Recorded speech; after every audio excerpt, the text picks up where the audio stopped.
नमस्कार। चलिए आज भारत के गांव में छिपी कुछ ऐसी कहानियों की बात करते हैं जो दिल दहला देती हैं। ये कहानियां एक जाने-माने हिंदी हॉरर पॉडकास्ट से ली गई हैं, जो हमें दिखाती हैं कि कैसे शांत दिखने वाली जगहों में भी गहरा अंधेरा छिपा हो सकता है। तो इस बात का मतलब क्या है? मतलब ये कि गांव की शांति अक्सर सिर्फ एक पर्दा होती है और उस पर्दे के पीछे बहुत गहरे और परेशान करने वाले राज दफन होते हैं। ये सिर्फ सन्नाटा नहीं है, बल्कि एक तरह का भारीपन है, जैसे कोई चीज बस इंतजार कर रही हो। तो आज हम 3 कहानियों पर नजर डालेंगे। निगलने वाला कुआं, खेत का श्राप और श्रापित साया। आगे बढ़ने से पहले एक जरूरी बात, ये कहानियां असल घटनाओं पर आधारित बताई जाती हैं, लेकिन इसमें किरदारों की पहचान को बचाने के लिए नाम और जगह बदल दी गई हैं। हमारी पहली कहानी हमें ले चलती है निम्बेवाड़ी नाम के एक छोटे से गांव में। यहाँ एक ऐसा कुआं है जिससे पूरा गांव खौफ खाता है। पता है वो उसे क्या बुलाते हैं? निगलने वाला कुआं। आखिर इस डर की वजह क्या है? वजह यह है कि सिर्फ 1 महीने के अंदर 5 लोगों ने, जिनमें एक औरत, 2 लड़कियां और 2 लड़के थे, उसी कुएं में कूदकर अपनी जान दे दी थी। पुलिस ने अपनी जांच की, लेकिन गांव वालों का तो यही मानना था कि उस कुएं में कोई ऐसी शक्ति है जो लोगों को अपनी तरफ खींच लेती है। और इस डर का सबसे भयानक सबूत एक 5 साल के बच्चे के साथ हुई घटना से मिलता है। हुआ ये कि एक दिन खेलते खेलते उसकी गेंद उस कुएं की तरफ चली गई। उसकी बहन ने उसे खींचकर बचाया तो सही, लेकिन तब तक वो बच्चा पूरी तरह बदल चुका था। वो हंसता खेलता बच्चा एकदम खामोश हो गया। उसकी आंखों में एक अजीब सा ठंडापन था और उसकी आवाज, वो किसी बड़े आदमी की तरह भारी हो गई थी। लेकिन सबसे खौफनाक पल तो तब आया जब एक रात उसकी माँ ने प्यार से उसके सिर पर हाथ फेरा। उस बच्चे ने अचानक जोर से उनकी कलाई पकड़ ली और एक ऐसी कठोर आवाज में चिल्लाया जो उसकी थी ही नहीं, मेरे बदन को हाथ लगाया तूने? तेरी हिम्मत कैसे हुई? इसके बाद तो हालात और भी बिगड़ते चले गए। वो बच्चा अंधेरे कोनों में छिपने लगा। उसने खाना पीना छोड़ दिया और रात में घर से भागने की कोशिश करता। उसमें इतनी ताकत आ गई थी जितनी एक बड़े आदमी में होती है। और हद तो तब हो गई जब एक रात उसकी माँ ने उसकी परछाई को दरवाजे पर खड़ा देखा, जबकि वो बच्चा उस वक्त बिस्तर पर सो रहा था। जब परिवार उसे एक साधक के पास ले गया तो जो बात सामने आई वो और भी हैरान करने वाली थी। साधक ने बताया कि बच्चे के शरीर पर 2 आत्माएं, एक मर्द और एक औरत की, कब्जा करने के लिए आपस में लड़ रही थी, और ये सब कुछ उस कुएं के पास जाने के बाद ही शुरू हुआ था।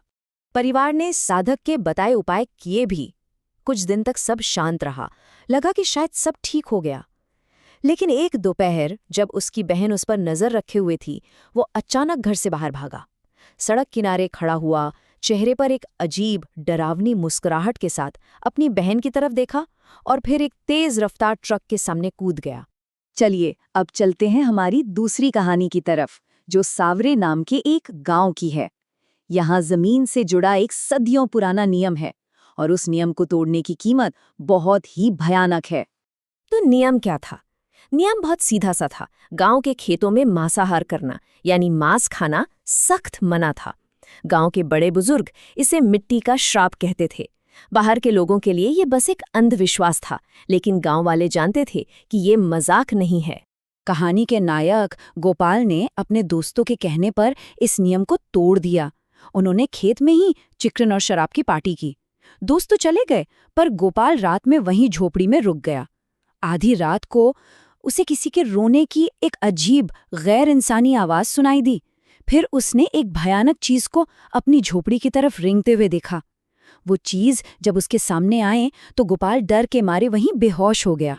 गोपाल ने बाद में जो बताया वो सुनकर किसी के भी रोंगटे खड़े हो जाएं।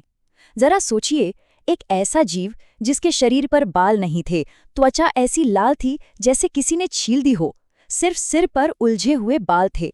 वो लंगड़ाकर और जमीन पर घिसट कर चल रहा था और हर कदम पर उसकी हड्डियों से चरमराने की आवाज आ रही थी। उसकी आंखें गहरे काले गड्ढों जैसी थीं और उंगलियां ऐसी थीं मानो सड़े हुए मांस में लिपटी हुई हड्डियां हों, और उससे खून, सड़न और गीली मिट्टी की मिलीजुली बदबू आ रही थी। और अब हमारी तीसरी और आखिरी कहानी। ये कहानी है काले जादू की, जो पैदा होती है अपनों की ही जलन से।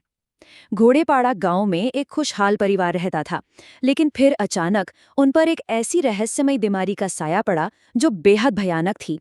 परिवार की माँ मंजुला की तबीयत अचानक खराब होने लगी। उनके पूरे शरीर में भयानक खुजली होती, त्वचा छिलछिल कर उतर रही थी और उन्हें रोशनी से नफरत हो गई थी। हद तो तब हुई जब उनके शरीर से एक सड़ी हुई लाश जैसी बदबू आने लगी। डॉक्टर हैरान थे, वो इसे कोई अजीब स्किन की बीमारी बता रहे थे, पर परिवार को यकीन था कि ये किसी की बुरी नज़र या काले जादू का असर है। हार कर परिवार ने बाला जाधव नाम के एक ओझा को बुलाया। घर में घुसते ही उसे किसी बुरी शक्ति का एहसास हो गया। वो सीधा घर के पीछे एक पुराने बंद बाथरूम की तरफ गया।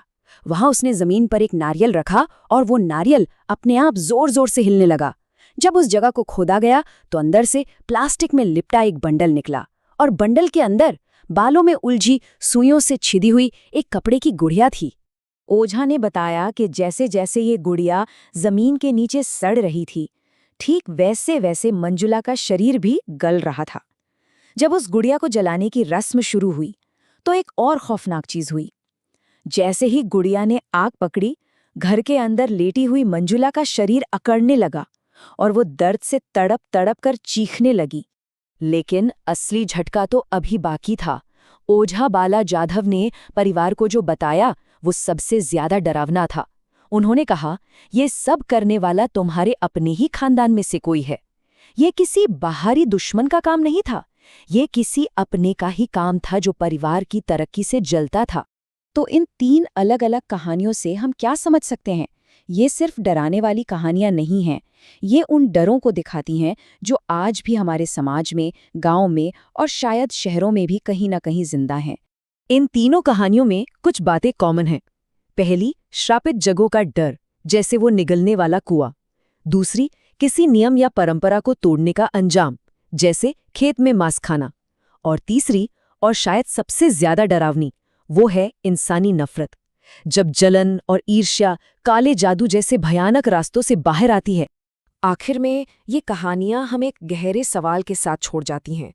ये हमें याद दिलाती हैं कि कभी-कभी सबसे बड़ा डर किसी अनदेखी ताकत से नहीं, बल्कि हमारे अपने इंसानी इरादों से होता है। और ये सोचने पर मजबूर करती हैं, क्या कुछ कुएं वाकई में कभी खाली नहीं होते?